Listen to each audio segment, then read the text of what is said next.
Hello, ኢሳት ቴሌቪዥን Hello ማን እንበል ከየት ነው? Hello ኢሳት ኢሳት ነጻ የህዝብ ሚዲያ ወትሮም ቢሆን የህዝብ አይንና ጆሮ እንደመሆኑ ይህንን የህዝብ ቅሬታ ማስተናገጃ መድረክ አሰናድቷል። በዚህም ያጋጠሙትን ወይም ያስተዋሉትን የመልካም አስተዳደር ችግር፣ የሙስናና የጉዳይ ገዳዮች ጉድኝት፣ የመብት ጥሰትና ስልጣንን ያላግባብ የመጠቀም ጸረ ዲሞክራሲያዊ አሰራሮችን ይጠቁሙን። የሚመለከተውን የመንግስት አካል በማነጋገር ተጠያቂነት የሚሰፍንበትን መፍትሄ እናፈላልጋለን። በስልክ ቁጥሮች 0901 458845 ወይም 0901 451145 በተጨማሪም በ0944 02 11 11 በ0906 77 42 92 ይደውሉ። ልናስተናግደው ዝግጁ ነን። ኢሳት ነጻ የህዝብ ሚዲያ። ጤና ይስጥልኝ ውድ ተመልካቾቻችን፣ ከኢሳት ነጻ የህዝብ ሚዲያ ለሰዓቱ የተዘጋጁ ዜናዎች ይዘን ቀርበናል። ከዜናዎቹ ጋር ሰላማዊት ሙሉጌታ ነኝ። አብራችሁን ቆዩ።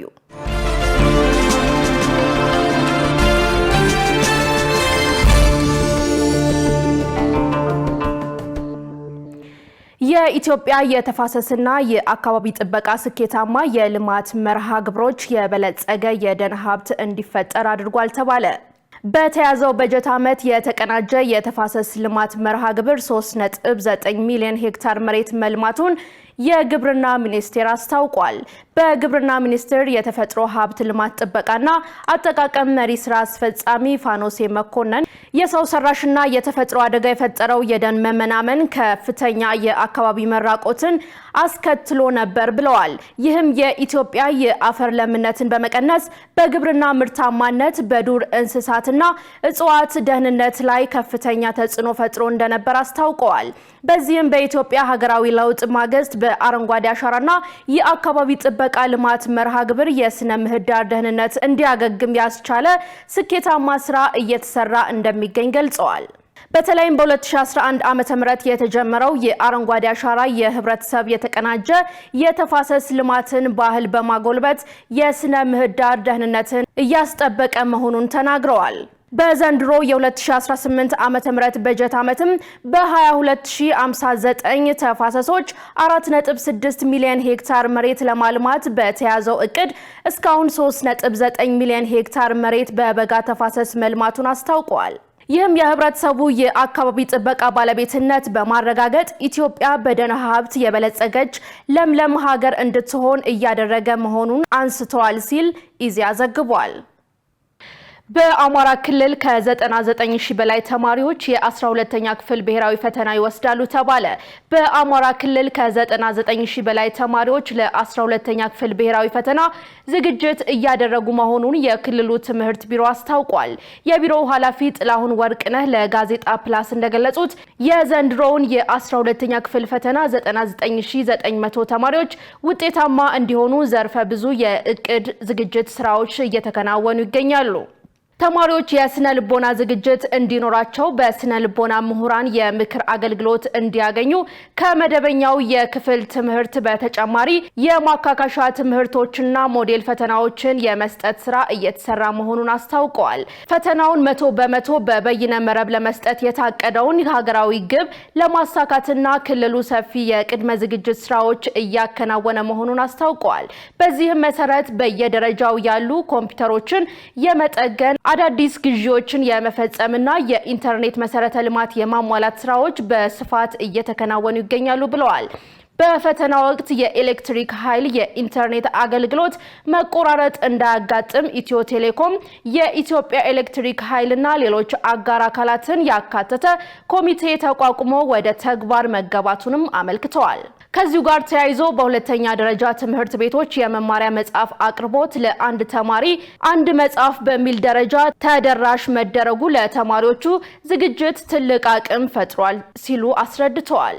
የትራንስፖርት ችግር ለመፍታት የ4 ቢሊዮን ብር ድጎማና የ500 ኤሌክትሪክ አውቶቡሶች ግዢ መፈጸሙ ተገለጸ። በአዲስ አበባ ከተማ የሚታየውን የትራንስፖርት አቅርቦት እጥረትን ለመቅረፍና ዘርፉን ለማዘመን የከተማ አስተዳደሩ በበጀት ዓመቱ ብቻ እስከ 4 ቢሊዮን ብር የሚደርስ ድጎማ ማድረጉና በቀጣይ ዓመት 500 የኤሌክትሪክ አውቶቡሶችን ወደ ስምሪት ለማስገባት ማቀዱን ከንቲባ አዳነች አቤቤ አስታውቀዋል። ከንቲባዋ ይህንን የገለጹት በምክር ቤቱ 5ኛ ዓመት የስራ ዘመን 3ኛ መደበኛ ጉባኤ ላይ ቀርበው በሰጡት ምላሽና ማብራሪያ ወቅት ነው። ከንቲባዋ በምክር ቤቱ ላይ በሰጡት ምላሽና ማብራሪያ እንደገለጹት የትራንስፖርት ዘርፉ ከፍተኛ አጣብቂኝ ውስጥ የገባ ዘርፍ መሆኑን አንስተው እንደ ሌሎች ዘርፎች ተግዳሮቶች የሚታዩበት ዘርፍ መሆኑን ገልጸዋል። ከንቲባዋ በመድረኩ ላይ እንደገለጹት ቀደም ሲል ይደረግ የነበረውን የ2 ቢሊዮን ብር ዓመታዊ ድጎማ ቀላል ባቡርን ጨምሮ በአሁኑ ወቅት ወደ 4 ቢሊዮን ብር ከፍ እንዲል አድርገናል ብለዋል።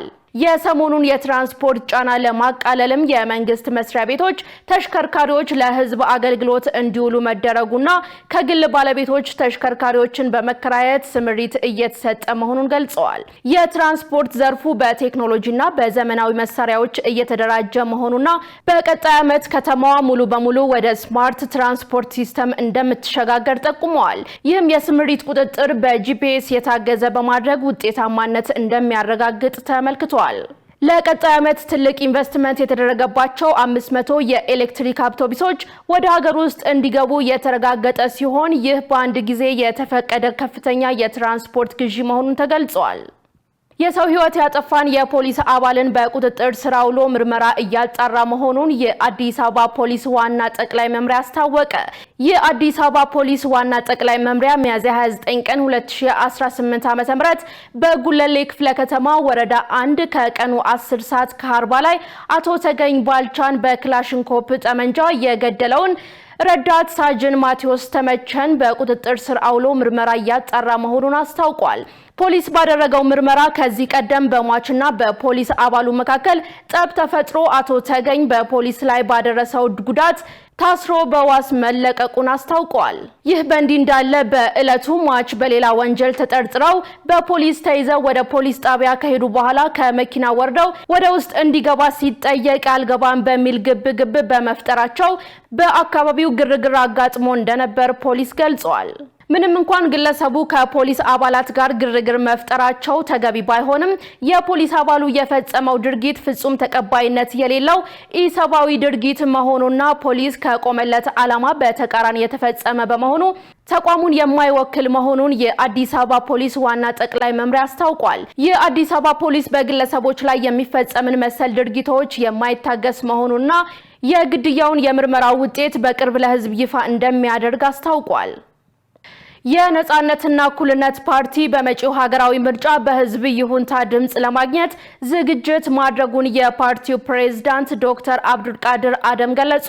የነጻነትና እኩልነት ፓርቲ በመጪው ጠቅላላ ምርጫ ዙሪያ ያለውን አማራጭ የፖሊሲ ሀሳቦች ለህዝብ ለማስተዋወቅ የጎዳና ላይ የምርጫ ቅስቀሳ መርሃ ግብር ዛሬ በአዲስ አበባ ከተማ አካሂዷል።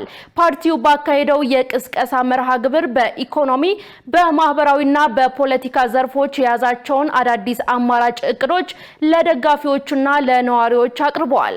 የፓርቲው ፕሬዝዳንት ዶክተር አብዱልቃድር አደም በወቅቱ ፓርቲያቸው ተፎካካሪ መንግስት መሆን የሚያስችለውን ድምጽ ለማግኘት ሁለንተናዊ ዝግጅት እያደረገ መሆኑን ገልጸዋል። በሀገሪቱ እየተገነባ ያለውን የዲሞክራሲ ስርዓት ለማጠናከር የፖለቲካ ፓርቲዎች በነጻነት መንቀሳቀሳቸውና ሀሳባቸውን ለህዝብ ማቅረባቸው ወሳኝ መሆኑን ጠቁመው የዛሬው መርሃ ግብርም የዚሁ አካል መሆኑን ተናግረዋል። ፓርቲው አዲስ አበባን ጨምሮ በተለያዩ የሀገሪቱ ክፍሎችና ከተሞች ፖሊሲውን በተለያዩ መንገዶች እያስተዋወቀ መሆኑን አመልክተዋል።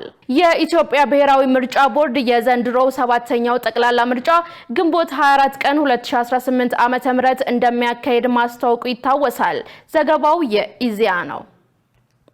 ውድ ተመልካቾቻችን ከኢሳት ነጻ የህዝብ ሚዲያ ወደ እናንተ የሚተላለፈው የሰዓቱ ዜና አሁንም እንደቀጠለ ነው። አሁን ደግሞ ወደ ውጭ ዜናዎች ተሻገርን።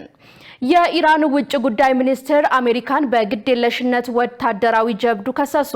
የኢራን የውጭ ጉዳይ ሚኒስትር የዲፕሎማሲ መፍትሄ በጠረጴዛ ላይ ባለ ቁጥር አሜሪካ ግዴለሽ ወታደራዊ ጀብዱን ትመርጣለች በማለት ከሰዋል። ውጭ ጉዳይ ሚኒስትሩ ኢራን ለአሜሪካ ግፊት በፍጹም አትንበረከክም ያሉ ሲሆን ይህን ያሉትም ሁለት ወገኖች በሆርሙዝ የባህር ሰርጥ ውስጥ እርስ በርስ ጥቃት ሰንዝረዋል ከተባባሉና አሜሪካ በኢራን መርከቦች ላይ ተኩስ ከከፈተች ከአንድ ቀን በኋላ በኤክስ ገጻቸው ባስተላለፉት መልእክት ነው። ምንም እንኳን ግጭቶች ቢኖሩም ፕሬዝዳንት ትራምፕ የተኩስ አቁም ስምምነቱ እንደጸና መሆኑን ገልጸዋል።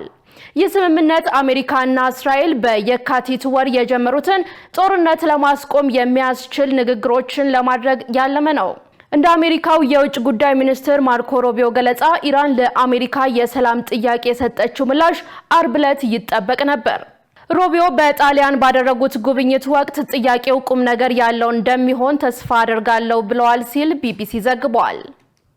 በእስራኤል በተፈጸመው ጥቃት በደቡባዊ ሊባኖስ በደርዘን የሚቆጠሩ ሰዎች ተገደሉ። በእስራኤልና በሊባኖስ መካከል ሜይ 14 እና 15 በዋሽንግተን ንግግር ለማካሄድ ታቅዷል። ሸሪፍ ኢማም ዝርዝር አለው። እስራኤል በፈጸመችው የአየር ጥቃት በደቡባዊ ሊባኖስ የሲቪል ተከላካዮችን ጨምሮ ቢያንስ 20 ሰዎች ተገድለዋል። በሊባኖስ የመንግስት ሚዲያ እንደዘገበው በእስራኤልና በሂዝቦላ መካከል የተኩስ አቁም ስምምነት እያለ ነው ጥቃቱ የተፈጸመው። የሊባኖስ የጤና ሚኒስቴር መግለጫ እንደሚያሳየው በእስራኤል የአየር ጥቃት በተይሪ ወረዳ በቶራ ከተማ 2 ሴቶችን ጨምሮ 4 ሰዎች ሲገደሉ 8 ሰዎች ደግሞ ቆስለዋል። የሊባኖስ ብሔራዊ የዜና ወኪል እንዳለው በፍርስራሾች ስር የጠፉ ሰዎችን የማፈላለጉ ሥራ ተጠናክሮ ቀጥሏል። አክሎም የሊባኖስ ቀይ መስቀል ቡድን 2 የጠፉ ወጣቶችን አስከሬን አግኝተዋል ብሏል። ይህ የሆነው ሐሙስ ዕለት በብላት ከተማ እስራኤል በፈጸመችው የአየር ጥቃት ነው።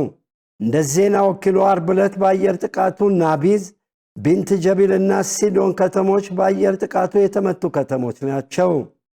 በዚህም በርካታ ሰዎች እንደተገደሉ ሪፖርት ተደርጓል። የእስራኤል ጦር የአረብኛ ቋንቋ ቃል አቀባይ እንዳለው በደቡባዊ ሊባኖስ የሚገኙ የናምሪያ፣ ታየር፣ ፊልሴ፣ ሃሎሲያ፣ የላይኛው ሃሎሲያ፣ ቶራህና ማራካ ከተሞችና መንደሮች ነዋሪዎች አካባቢያቸው እንዲለቁ ተጠይቀዋል። በሂዝቦላና በእስራኤል ጦር መካከል ከአፕሪል 17 ቀን አንስቶ የተኩስ አቁም ስምምነት ቢደረስም ጦርነቱ ግን ቀጥሏል። የእስራኤል ጦር እንዳለው ሂዝቦላ ያስወነጨፈው ድሮን በሰሜናዊ እስራኤል 2 ወታደሮችን ሲያቆስል አንደኛው በከፍተኛ ሁኔታ ተጎድቷል ብሏል።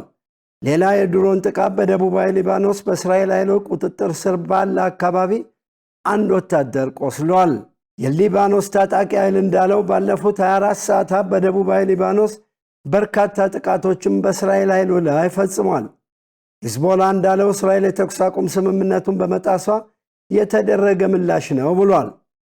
ሂዝቦላ በወታደራዊ ተቋማት ላይ ሚሳኤል አስወንጭፏል። የወታደራዊ ተሽከርካሪን ኢላማ በማድረግ በዴር ሲሪያን እንዲሁም የእስራኤል ወታደሮች አድሺት አልቋሳየር ሲጓዙ ብሏል። የሊባኖስ የጤና ሚኒስቴር እንዳለው ግጭት ከተጀመረ ከማርች 2 ቀን አንስቶ 2759 ሰዎች ተገድለዋል፣ 8512 ሰዎች ደግሞ ቆስለዋል ብሏል። ይህ በእንዲህ እንዳለ ሁለተኛ ደረጃ ንግግር በእስራኤልና በሊባኖስ መካከል በሜይ 14 እና 15 በዋሽንግተን ይካሄዳል ተብሎ ይጠበቃል። የአሜሪካ የውጭ ጉዳይ መስሪያ ቤት ባወጣው መግለጫ እንዳለው ንግግሩን በአደራዳሪነት እንደሚመሩ አስታውቀዋል። በዚህም ለዘላቂ ሰላምና ደህንነት እንዲሁም የሊባኖስን ሙሉ ሉዓላዊነት መጠበቅና ወሰን መለየት፣ ለሰብአዊ ድጋፍ ምቹ ሁኔታ መፍጠርና ሊባኖስን መልሶ መገንባትን ያካትታል ተብሏል።